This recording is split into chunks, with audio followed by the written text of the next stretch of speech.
Ecological succession is the series of changes in the composition of a community over a period of time. There are two main types of ecological succession: primary succession and secondary succession. Now, let's see how these successions take place. Primary succession starts with the colonization of a barren area where there were no soil or organisms before. An example of such an area is land covered with cooled lava after a volcanic eruption.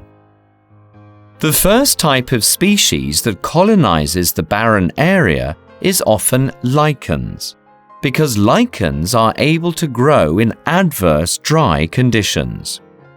They form the pioneer community. In the beginning, the spores of lichens are brought to the barren rocks by wind.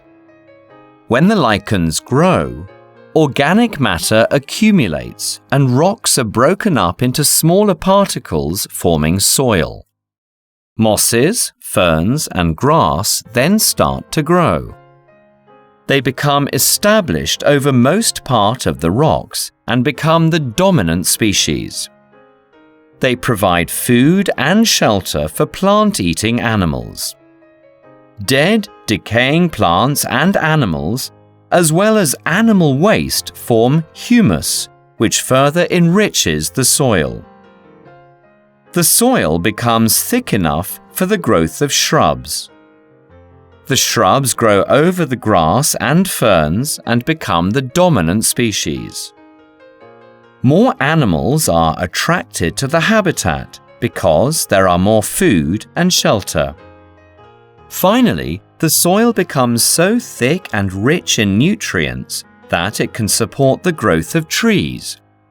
The trees grow over the shrubs and become the dominant species. The habitat becomes a woodland that attracts more animals. A climax community is reached. Secondary succession takes place in areas that once supported life but are now barren. An example of such an area is woodland after a hill fire.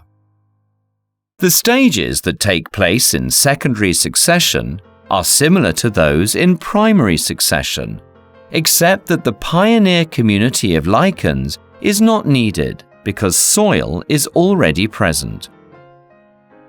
Moreover, secondary succession usually develops more quickly than primary succession. This is because seeds, roots, and underground vegetative organs of plants may still survive in the soil.